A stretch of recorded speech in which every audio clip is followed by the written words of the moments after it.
Assalamualaikum warahmatullahi wabarakatuh. Eh, saya Bintang Prawijaya dengan NIM 2021-312 dan Yones Moses dengan NIM 2021-268. Di sini kami akan menjelaskan tentang definisi jawaban tergugat. Nah, untuk selanjutnya mungkin bisa dijelaskan terlebih dahulu oleh Yones Moses. Jawaban atas gugatan itu apa, Kak? Jawaban atas gugatan adalah satu tahapan dalam proses pemeriksaan perkara perdata dan dilakukan setelah gugatan dibaca penggugat dalam persidangan. Jawaban atas gugatan penggugat merupakan upaya bagi tergugat untuk mempertahankan hak-haknya terhadap dalih dan dalil penggugat. Tidak jauh berbeda dengan membuat gugatan, bagaimana bentuk dan susunan dari jawaban gugatan dan eksepsi dalam perkara perdata tidak diatur oleh peraturan perundang-undangan, kecuali hanya disebutkan bahwa gugatan harus memenuhi syarat formal dan materi.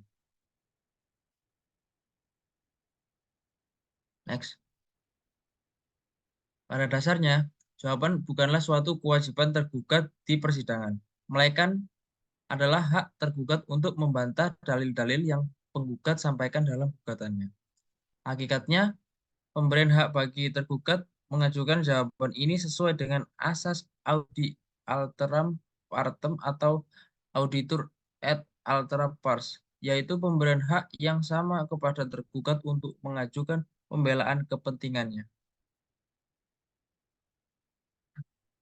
Jawaban terhadap gugatan dibuat dengan tertulis, sebagaimana yang diatur dalam pasal 121 ayat 2 yang berbunyi ketika memanggil yang digugat, maka sejalan dengan itu hendak diserahkan juga sehelai salinan surat tuntutan dengan memberitahukan kepada bawah ia kalau mau boleh menjawab tuntutan itu dengan surat.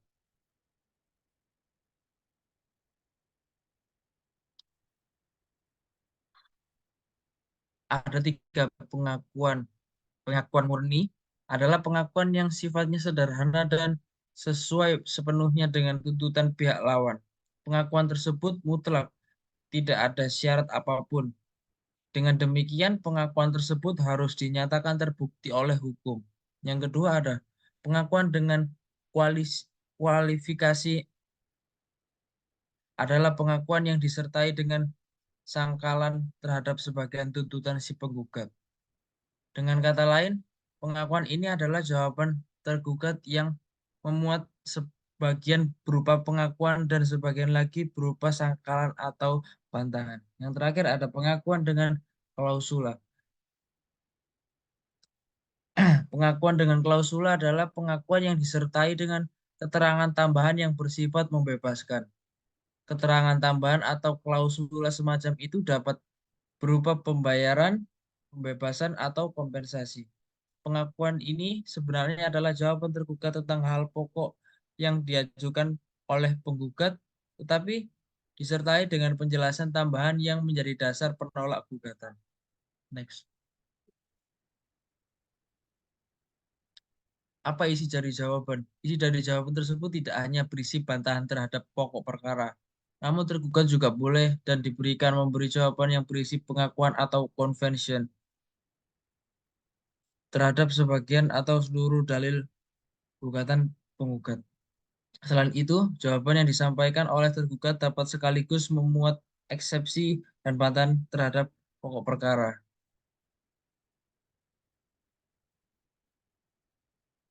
Eksepsi dan bantahan pokok perkara.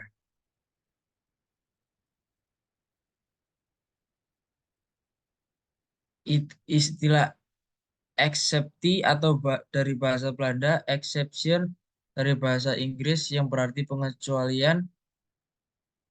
Konteks hukumnya adalah tangkisan, bantahan, pembelaan yang diajukan tergugat terhadap materi pokok gugatan penggugat.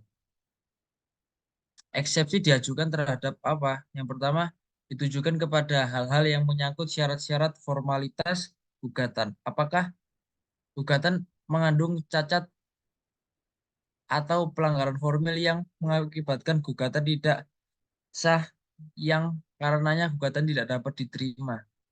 Yang kedua, keberatan yang ajukan dalam bentuk eksepsi tidak menyinggung bantahan terhadap pokok-pokok perkara.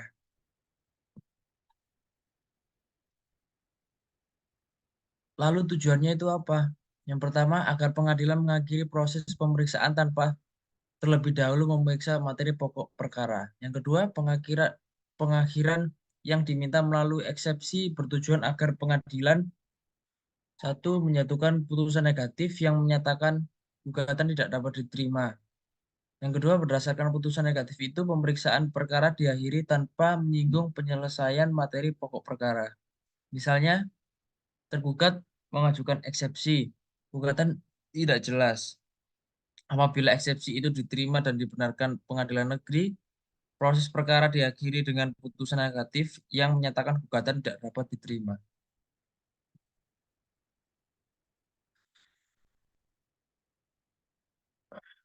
Ada 3 langkah. Yang pertama, mendahulukan eksepsi pada bagian depan. Dalam jawaban dibuat suatu judul dalam eksepsi yang ditempatkan pada bagian depan mendahului uraian bantahan pokok perkara. Langkah yang kedua, menyusul kemudian uraian bantahan pokok perkara dengan judul dalam pokok perkara. Yang ketiga, bagian terakhir berupa kesimpulan yang berisi pernyataan singkat, eksepsi, dan bantahan pokok perkara. Kemudian akan dijelaskan oleh saya. Eksepsi sendiri dibagi menjadi 3 jenis, yaitu eksepsi prosesual di luar eksepsi kompetensi, dan eksepsi hukum material. Untuk eksepsi prosesual adalah jenis eksepsi yang berkenaan dengan syarat formil gugatan. Apabila gugatan yang diajukan mengandung cacat formil, maka gugatan yang diajukan tidak sah. Dengan demikian, harus dinyatakan tidak dapat diterima atau need oncolgic perkelat. Contohnya adalah eksepsi kewenangan absolut dan eksepsi kewenangan relatif. Untuk eksepsi kewenangan absolut adalah bantahan tergugat mengenai penggugat dinilai salah mendaftarkan gugatannya di pengadilan yang tidak berwenang atau mengadili perkara yang bersangkutan. Untuk eksepsi kewenangan relatif adalah bantahan tergugat yang menyatakan penggugat salah mendaftarkan gugatannya di pengadilan yang tidak berwenang mengadili perkara yang bersangkutan. Tetapi yang berwenang adalah pengadilan lain dalam lingkungan pengadilan yang sama. Kemudian ada eksepsi prosesual di luar eksepsi kompetensi yang terdiri dari beberapa bentuk, yaitu eksepsi surat kuasa khusus tidak sah, eksepsi error in persona, eksepsi ne bis in idem, dan eksepsi obscur libel. Untuk eksepsi surat kuasa eh, tidak sah adalah eksepsi yang diajukan oleh tergugat dalam hal surat kuasa bersifat umum. Surat kuasa dibuat orang yang tidak berwenang atau surat kuasa yang diajukan oleh kuasa penggugat tidak sah karena tidak memiliki syarat formil yang diatur dalam pasal 123 ayat 1 HIR dan SEMA nomor 1 tahun 1971, Josema nomor 6 tahun 1994. Kemudian ada eksepsi error in persona, adalah eksepsi yang dilakukan oleh tergugat dalam hal penggugat tidak memiliki kapasitas atau hak untuk mengajukan perkara tersebut, atau pihak yang digugat adalah tidak memiliki urusan dengan perkara tersebut, atau pihak yang digugat tidak lengkap. Kemudian ada eksepsi obscur libel yang dimana diajukan oleh tergugat dalam hal gugatan penggugat tidak terang atau isinya tidak jelas. Contohnya tidak jelas adalah dasar hukumnya, tidak jelas mengenai objek sengketanya, atau petitum tidak rinci dijabarkan dan permasalahan antara posita awan prestasi atau perbuatan melawan hukum. Kemudian eksepsi hukum material dibagi dalam 2 jenis, yaitu exceptio delatoria dan exceptio peremptoria. Untuk exceptio delatoria yaitu eksepsi yang dilakukan oleh tergugat dalam hal gugatan penggugat belum dapat diterima untuk diperiksa sengketanya di pengadilan. karena masih prematur. Dalam arti gugatan yang diajukan masih terlampau dini. Contohnya, di mana pada membuat eksepsi belum sampai batas waktu untuk menggugat tanah telah dibuat penundaan pembayaran oleh kreditur atau berdasarkan kesepakatan antara kreditur dan debitur. Kemudian exceptio peremptoria adalah eksepsi yang diajukan oleh tergugat kepada penggugat yang dapat menyingkirkan gugatan karena masalah yang digugat tidak dapat diperkarakan. Kemudian untuk bantahan pokok perkara, di mana bantahan pokok perkara ini adalah bantahan yang dilakukan oleh tergugat yang menyinggung mengenai pokok perkara atau pembuktian mengenai benar atau tidaknya dalil yang diajukan oleh penggugat dalam surat gugatannya.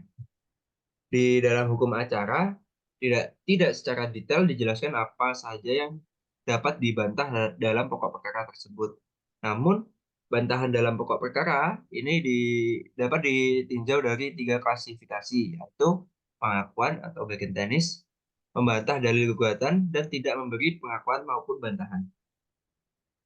Pengakuan sendiri atau bagian tenis adalah sebuah pernyataan yang dikatakan tergugat dalam jawabannya, bahwa tergugat mengakui benar adanya dalil yang diajukan oleh penggugat dalam surat gugatannya. Pengakuan tersebut merupakan alat bukti yang sempurna atau validik nilai di mana nilai kekuatan pembuktian yang demikian ditegaskan kembali dalam pasal 174 HIR. Kemudian membantah dalil gugatan atau dapat disebut bantahan terhadap pokok perkara, verwer, dan prinsipal, di mana tergugat dapat melumpuhkan dalil gugatan dengan cara pembuktian berdasarkan alat-alat bukti yang dibenarkan dalam undang-undang, atau tergugat dapat menampik dan mengingkari kejadian yang didalilkan berdasarkan alasan rasional dan objektif. Kemudian tergugat tidak memberi pengakuan maupun bantahan, yang dimana jawaban hanya berisi pernyataan menyerahkan sepenuhnya kebenaran gugatan kepada hakim, yang dimana dalam bahasa Latin reforte anhet ordel des rechter. Eh, Mungkin itu untuk penjelasan tentang jawaban atas tergugat. Sekian dari kelompok kami. Terima kasih sudah menonton. Wassalamualaikum warahmatullahi wabarakatuh. Waalaikumsalam.